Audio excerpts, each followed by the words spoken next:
విజయవాడలో సేవాభావాన్ని ప్రతిబింబించే విధంగా సేవాభారతి విజయవాడ బాలమేళా కార్యక్రమం ఆదివారం ఘనంగా నిర్వహించబడింది. బెంజ్ సర్కిల్ సమీపంలోని ది వేదిక కన్వెన్షన్ సెంటర్లో గల ఈ కార్యక్రమం జరిగింది.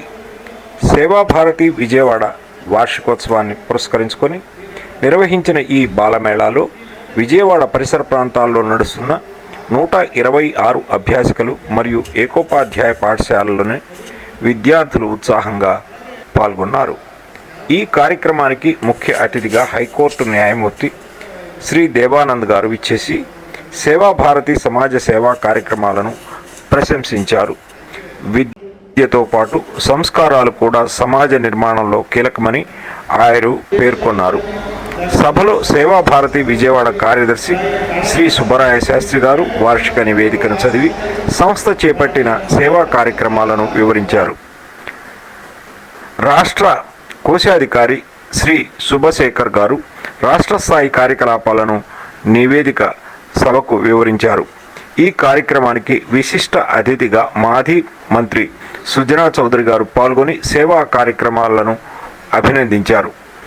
సభకు అధ్యక్షత వహించిన డాక్టర్ సాయి ప్రసాద్ గారు సేవాభారతి చేస్తున్న విద్య మరియు సామాజిక సేవలు సమాజంలో మార్పు తీసుకొస్తున్నాయని అన్నారు. ప్రధాన వక్తగా ఆర్ఎస్ఎస్ రాష్ట్ర మీడియా ఇన్ఛార్జ్ శ్రీ బయ్యా వాసు గారు మాట్లాడుతూ సేవా కార్యక్రమాల ద్వారా సమాజంలో సానుకూలత వస్తున్నదని తెలియజేశారు. రాష్ట్రీయ స్వయం సేవక్ సంఘ్ చేపట్టిన పంచ పరివర్తన కార్యక్రమాలను గురించి ప్రేక్షకులకు, ఆడియన్స్కు, విద్యార్థులకు చక్కగా వివరించారు. ఈ కార్యక్రమానికి మార్గదర్శకులుగా, నిర్వాహకులుగా శ్రీమతి పి నాగలక్ష్మి గారు మరియు మాధురి గారు సేవలందించారు.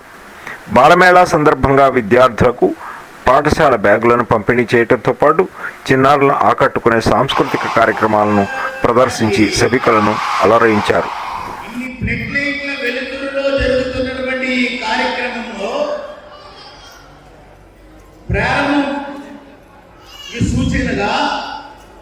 దీప ప్రజ్వలన చేయాలని చెప్పారు. లైట్లకి ఏమైనా కరువా?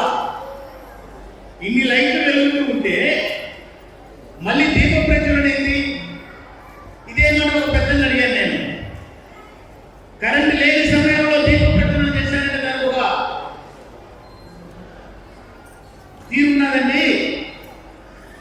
ఇప్పుడేంటండి దీప ప్రజ్వలన అంటే? వారు అన్నారు, ఎంత వెలుగునిస్తున్నటువంటి ఎలక్ట్రిసిటీ దీపం, కరెంట్ దీపాలు, విద్యుత్ దీపాలు, ఒక విద్యుత్ దీపం నుంచి మరొక విద్యుత్ దీపాన్ని వెలిగించలేము, కానీ ఒక దీపం నుంచి వేలాది లక్షలాది కోట్లాది దీపాలు వెలిగించవచ్చు.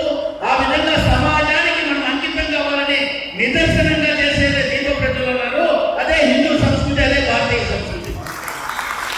ఆ సంస్కృతికి కొనసాగింపుగా మనం దీప ప్రజ్వలన ఈ కార్యక్రమాన్ని ప్రారంభించాం. విద్యార్థులారా, మీరు జీవితంలో ముందుకు పోవాలంటే ఉపాధ్యాయులు చెప్పేది మాత్రమే కాదు, ఉపాధ్యాయులు చెప్పేది వినడం మాత్రమే కాదు, అది వింటూ ఉపాధ్యాయులు ఏం చెప్తున్నారో చూస్తున్నప్పుడు మాత్రమే ఉన్నత శిఖరాన్ని అధిరోహించగలుగుతారు. మీ చెవుడిక్కడ, మీ దృష్టి ఎక్కడో, మీ చెవుడిక్కడ, మీ మనసు మరెక్కడో ఉంటే ఉపాధ్యాయులు చెప్పిన పాఠం మనకెక్కదు. దానికి ఒక యథార్థ సంఘటన మీకు చెప్తాను. ఇంకా మాట్లాడుతున్నారు ఇక్కడ, మీరెవరు మాట్లాడకూడదు. మీరు వింటారని నేను నిర్ణయించుంటాను. మీరు మాట్లాడుకున్నట్టు ఉపయోగపడదు. ఒక మెడికల్ కాలేజీకి కొత్తగా స్టూడెంట్స్ చేరారు. వారు ప్రొఫెసర్ గారు అన్నారంట, ప్రాణాలను కాపాడే వృత్తిలోకి పోబోతున్నారు కాబట్టి మీరు శ్రద్ధగా చెప్పింది వినండి. నేను చెప్పింది వినండి, కనండి. నేను చెప్పింది మీ ప్రొఫెసర్ చెప్పేది చూస్తూ విన్నప్పుడు మాత్రమే మీకు విద్య అందుతుంది అని చెప్పారట. అందరు తలకాయలు మీరు వినండి. వారు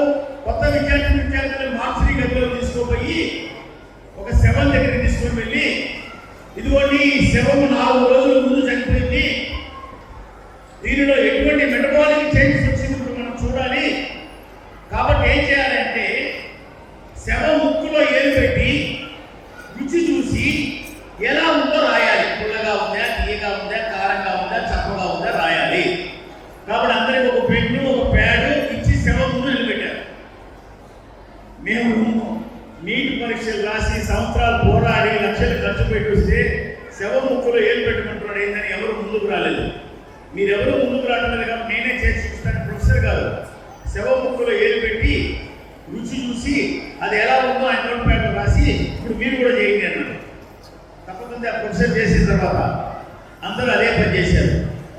అదే పని చేసిన తర్వాత ప్రొఫెసర్ గారు అన్నారు, నేను ముందే మీకు పిండించాను, ప్రొఫెసర్ ఏం చెప్తున్నారో వినండి, కనండి అని. నేను ఏం చెప్తున్నానో వినండి, దాంతోపాటు నేను ఏం చెప్తున్నానో చూస్తూ వినండి అన్నాను. కానీ మీరు తలకాయ చెప్పారు కానీ ఆ విధంగా ప్రవర్తించలేదు. నేనేమో శవానికి చూపుడు వేలు ముక్కులో పెట్టి మధ్య వేలు రుచి చూశాను, మీరు మాత్రం ఏ ఏళ్ళు పెట్టారు ఆ ఏళ్ళు రుచి చూశారు, అందుకనే వినండి కనండి అని చెప్పాను. కాబట్టి మీరు కూడా ఎప్పుడైతే శ్రద్ధగా వింటారో అప్పుడే ఉన్నత శిఖరాలకు అధిరోహించగలరు. ఎప్పుడైతే శ్రద్ధగా వింటూ చూస్తారో అప్పుడే విద్య మన బుర్రకెక్కుతుంది. కాబట్టి నా పెద్ద చెప్పినట్టు మీరు బాలబాలికలు, రేపటి పౌరుడు. మరి కానీ మన చరిత్ర ఏం చెప్తున్నదంటే ఈనాటి బాలబాలికలు ఎప్పుడో పౌరులు కాదు, ఈనాటి బాలబాలికలే ఈ దేశ నిర్మాణం కోసం కృషి చేసినటువంటి యోధులు పుట్టినటువంటి భారత భూమిలో మనం జన్మించాం. శివాజీ మహారాజ్ కేవలం 16 సంవత్సరాల వయసులో కోటను జయించాడు. ఏ విధంగా జయించాడు? తల్లి ఆదేశించింది, తల్లి నేర్పించింది.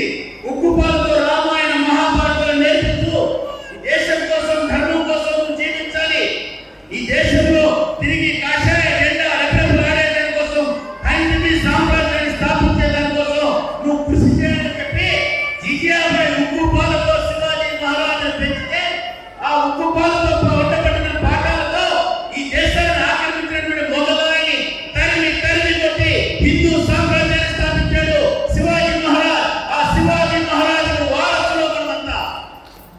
మన జీవితంలో శివాజీ మహారాజు స్ఫూర్తిగా తీసుకొని వయసుతో నిలుచుకోలేదు. దేశ సేవ చేయాలంటే ఏదో ఒక వయసు ఏది కూడా కొలమానం లేదు. ఎందుకంటే మనకి సాక్షాత్ శివాజీ మహారాజు చేసి చూపించాడు. ధర్మ రక్షణ కోసం వయసుతో పని లేదని చెప్పి సాక్షాత్ శంకరాచార్యులు దేశం నలుమూలలా తిరిగి చతుర్మఠాలు స్థాపించారు, జాతరపీఠాలు స్థాపించారు.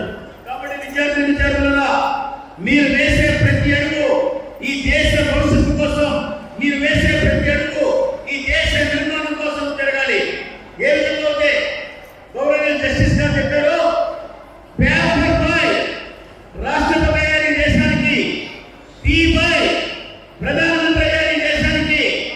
కాబట్టి సాధారణమైన మావోలని యోధులుగా తీర్చిదిద్ది ఈ దేశాన్ని ఆక్రమించిన మావోలని మొఘలాయని తరిమి కొట్టాడు శివాజీ మహారాజ్. కాబట్టి సామాన్యులు కూడా అసమానమైన వ్యక్తులుగా తీర్చిదిద్దబడచ్చు. ఎప్పుడు తీర్చిదిద్దబడతారంటే అబ్దుల్ కలాం గారు చెప్పినట్టు నిద్రలో వచ్చేది కాదు కళలు, నిద్ర లేకుండా చేసేది కళలు అన్నారు.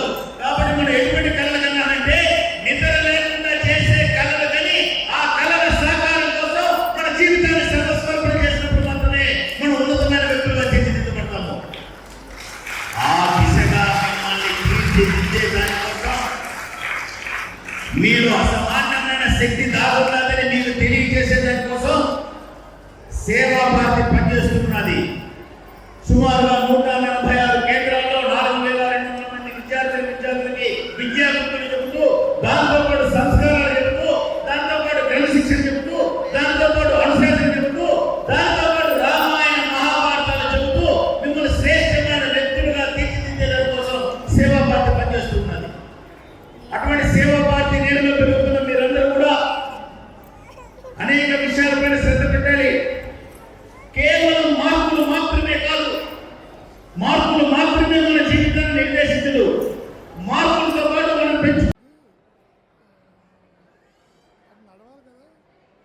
ఈ వీడియో వీక్షించిన ప్రేక్షక మహాశయులకు మనసారా ధన్యవాదాలు. చూస్తూనే ఉండండి భారతీయం తెలుగు వార్తా ఛానల్. ఈ వీడియో గనక మీకు నచ్చినట్లయితే లైక్ చేయండి, షేర్ చేయండి, సబ్స్క్రైబ్ చేయండి, కామెంట్ చేయండి, బెల్ ఐకాన్ నొక్కడం మర్చిపోవద్దు.